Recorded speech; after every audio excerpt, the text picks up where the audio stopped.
plane takes off, full of young athletes, excited for their journey, but they never reach their destination.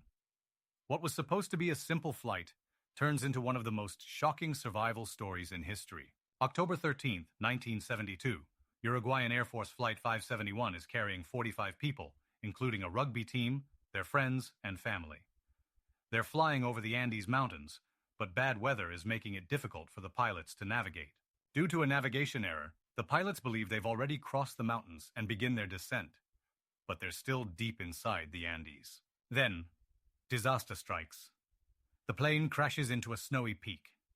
Its wings are torn off by the rocks, and it slides down the glacier before coming to a stop. 12 people die instantly. The rest are stranded, freezing, and hundreds of miles away from civilization. And the worst part? No one knows where they are. Temperatures drop below freezing at night. There's no food, no shelter, and no way to call for help. The survivors ration the little food they have: chocolate, wine, and small snacks. But it doesn't last long.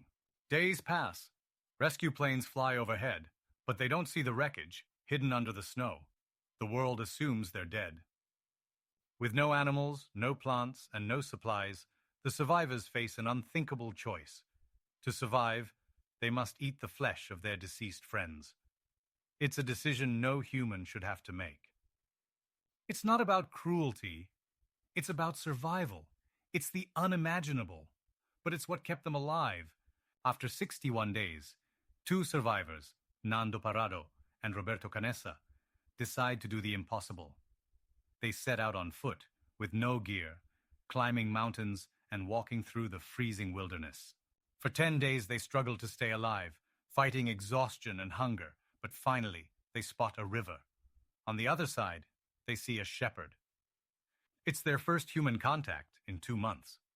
The shepherd throws them food and rides off to get help. 72 days after the crash, the remaining 14 survivors are finally rescued. They had done the impossible, survived against all odds in one of the harshest environments on Earth. Their survival story shocked the world, raising deep ethical questions about survival, human willpower, and what we're willing to do to stay alive.